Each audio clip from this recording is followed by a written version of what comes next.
everyone. So good morning. So this is Anshupriya, assistant chemistry master teacher at your favorite YouTube channel that is Vedantu Neat Made Easy. तो बच्चे आज मैं बात करने वाली हूँ कि ये जो बोर्ड एग्ज़ाम कैंसलेशन के फेवर में बहुत सारे बच्चे हैं एंड कुछ बच्चे जो हैं या फिर कुछ लोग उनके उसके फेवर में नहीं है, उसके अगेंस्ट में हैं।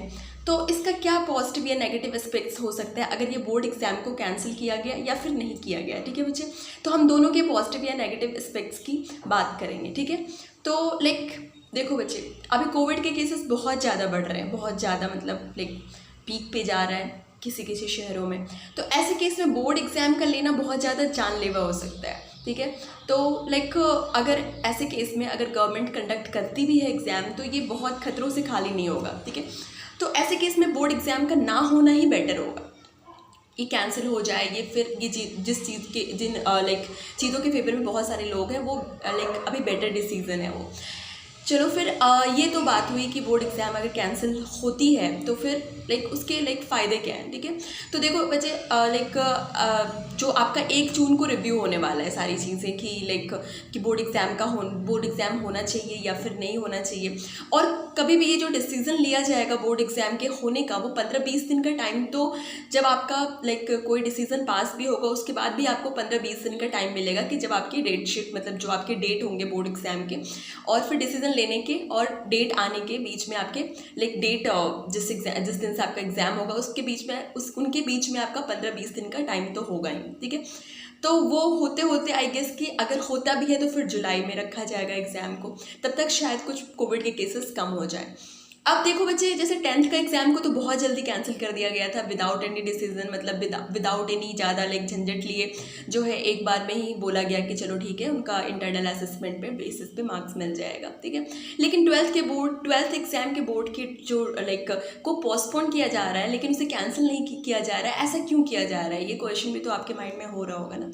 तो देखो बच्चे, 10th के एग्ज़ाम के कैंसिल करना कोई बहुत बड़ी बात नहीं थी, वो अपने घर की चीज़ हो गई। ठीक है, उसके बेसिस पे सिर्फ आपको स्ट्रीम सिलेक्शन होता है। ठीक है, कि आप क्या लोगे, आप कॉमर्स लोगे, आप साइंस लोगे या फिर आप आर्ट्स लोगे, कुछ भी लोगे, तो उसके बेसिस पे बस वही डिसाइड होता है। ठीक है, और जैसा कि आपका न्यू एजुकेशन पॉलिसी है 2023 के बेसिस पे, तो वो उसमें भी आपको फ्रीडम मिलेगी कि आप अपने अकॉर्डिंग, अपने चॉइस के अकॉर्डिंग जो है अपने स्ट्रीम को सिलेक्ट कर सकते हो।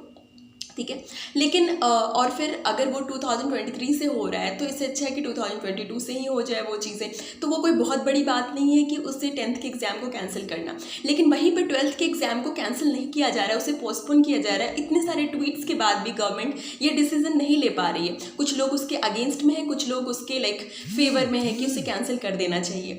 अब देखो बच्चे, जो लोग आपके फेवर में है कि कैंसिल करना चाहिए, वो तो चलो ठीक है, वो तो साफ रीज़न समझ आ रहा है, कोविड का सिचुएशन है, वो नहीं चाहते कि बच्चों को जो है कोई भी बच्चों पे मतलब उनके जान पे कोई भी खतरा हो या मतलब उनको किसी को भी कोविड हो, ऐसा नहीं चाहते वो। इनफैक्ट दूसरा रीज़न ये भी है कि बच्चे भी मेंटली प्रिपेयर्ड नहीं है, बार बार पोस्टपोन होने से और उनके घरों के कंडीशन से। बहुत सारे बच्चों ने अपने घर में कोविड के सिचुएशन देखे हैं या फिर अपने रिश्तेदारों में देखे हैं, तो मेंटली वो बिल्कुल भी प्रिपेयर्ड नहीं है, एक तरीके से डिप्रेस्ड काइंड ऑफ है वो। तो ऐसे सिचुएशन में एग्ज़ाम लेना या फिर एग्ज़ाम देना ये अच्छी ये एक सही डिसीजन नहीं हो सकता है। लेकिन ये है कि अभी भी इतना सारे सिचुएशन होने के बाद भी गवर्नमेंट ये डिसीजन क्यों नहीं ले पा रही है कि एग्ज़ाम को कैंसिल करे। तो बच्चे देखो, 12th का एक जो बोर्ड एग्ज़ाम होता है ना, वो 10th की तरह नहीं है, वो बहुत ज़्यादा इंपॉर्टेंट है। इनफैक्ट वो आपके मेरिट को डिसाइड करता है कि आप किस तरीके के स्टूडेंट हो। ठीक है बच्चे, और इनफैक्ट उसके बेसिस पे आपके डिफरेंट यूनिवर्सिटी में एडमिशन्स होते हैं। जैसे कि मान लो कि बहुत सारी टॉप यूनिवर्सिटीज़ जो है वो 12th के मार्क्स के बेसिस पे डायरेक्टली आपको एडमिशन देते हैं, जैसे कि दिल्ली यूनिवर्सिटी हो गया। ठीक है, और भी बहुत सारी यूनिवर्सिटीज़ हैं जो कि सिर्फ आपके 12th के मार्क्स को कंसिडर करते हैं। लेकिन अगर ये बोर्ड का एग्ज़ाम नहीं होता है तो आपको हर जगह, हर यूनिवर्सिटी में अलग अलग जाके एंट्रेंस देना पड़ेगा, जो कि एक बहुत बड़ा हेक्टिक टास्क हो जाएगा आपके लिए। मतलब जितना स्ट्रेस अभी आप फेस कर रहे हो, उससे डबल ट्रिपल स्ट्रेस तब फेस करोगे जब आपके पास कोई भी रिपोर्ट कार्ड नहीं होगा कि आपके इतने मार्क्स हुए थे जिसके बेसिस पे आपको डायरेक्ट एडमिशन मिलेगा, और आपको हर जगह अपने आप को 0 से प्रूव करना पड़ेगा। हर जगह आपको जो है फिर से एग्ज़ाम देना पड़ेगा। तो इसका मतलब ये है कि जो लोग इसकी अगेंस्ट में हैं कि बोर्ड एग्ज़ाम होना चाहिए, वो भी आपके दुश्मन नहीं है, वो भी इस सिचुएशन को पहले से समझ रहे हैं कि लाइक कि आगे अगर अभी वाले सिचुएशन में जहाँ पे आपके साथ इतने लोग हैं, ठीक है, अभी तो बहुत लोग आपको मिल रहे हैं आपके साथ, आपके सपोर्ट करने के लिए, लेकिन जब एक बार ये चीज़ें कैंसिल हो जाएगी और फिर आप अपने करियर के लिए स्ट्रगल कर रहे होगे, यूनिवर्सिटी में एडमिशन पाने के लिए स्ट्रगल कर रहे होगे, तो फिर आपकी लड़ाई आपकी खुद की होगी, जो भी मतलब फिर आपके साथ कोई नहीं होगा, ठीक है बच्चे।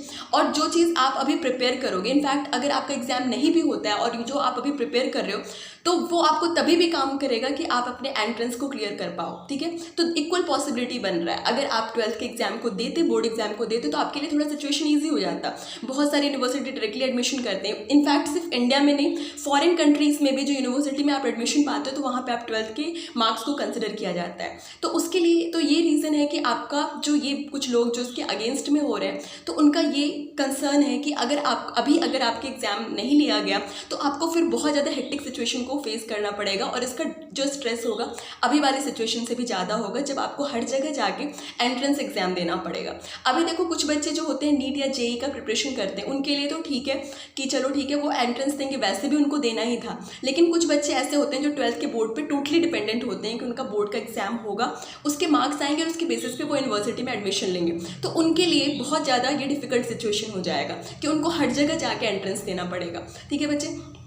तो आपके लिए यही चीज़ अभी ज़्यादा इम्पॉर्टेंट है, ज़्यादा आपके लिए ज़रूरी है कि आप 40-60 का रेशियो रखो। अगर आप कॉम्पिटिटिव एग्जाम का प्रिपरेशन कर रहे हो, तो 60% आप कॉम्पिटिटिव एग्जाम को दो एंड 40% आप बोर्ड एग्जाम को भी दो। इनकेस अगर बोर्ड एग्जाम लेने का डिसीजन ले लिया गया या फिर कोई और अल्टरनेटिव बेस से, ठीक है, जैसे कि ऑनलाइन या फिर MCQs के थ्रू लेने का डिसीजन लिया गया, ठीक है बच्चे, तो आपके लिए ये चीज़ ज़्यादा हेक्टिक ना हो और आपकी प्रिपरेशन पहले से रहे, ताकि आप उसमें अच्छा कर सको, ठीक है, और आपका फ्यूचर जो है वो सिक्योर रहे।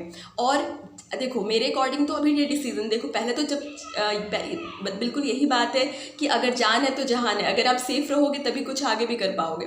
तो मेरे अकॉर्डिंग तो ये मतलब कैंसिल ही होना चाहिए। आगे की जो है आप जो प्रिपरेशन जारी रखो, ताकि आपको आगे जो फ्यूचर में, मैं बस आपको एक सिचुएशन बता रही हूँ कि अगर अभी कैंसिल हुआ तो आगे आपको फ्यूचर में हर जगह एंट्रेंस देना पड़ेगा। तो उसके लिए आप रेडी रहो, उसके लिए आप पढ़ाई करते रहो, ठीक है बच्चे। और अगर इन केस ले भी लिया गया तो भी आप प्रिपेयर्ड रहो कि आपकी जो पढ़ाई है वो कंप्लीट है। तो ये तो चलो ठीक है, मेरा ओपिनियन था, ठीक है। आपका क्या ओपिनियन है बोर्ड एग्जाम को लेके, तो अपने इसका मतलब कमेंट सेक्शन में आप ज़रूर लिख के बताना, ठीक है। आपको क्या लगता है कि आपको क्या चाहिए, आपको बोर्ड एग्जाम कैंसिल होना चाहिए, चाहते हो कि आप बोर्ड एग्जाम कैंसिल हो जाए, या फिर बोर्ड एग्जाम हो, चाहे वो भले ही पोस्टपोन हो जाए, डिले हो जाए, तो लेकिन स्टिल हो, ठीक है। तो जरूर अपने कमेंट सेक्शन में अपने व्यूज़ देना, ठीक है बच्चे। तो बाय, बी सेफ, चलो फिर।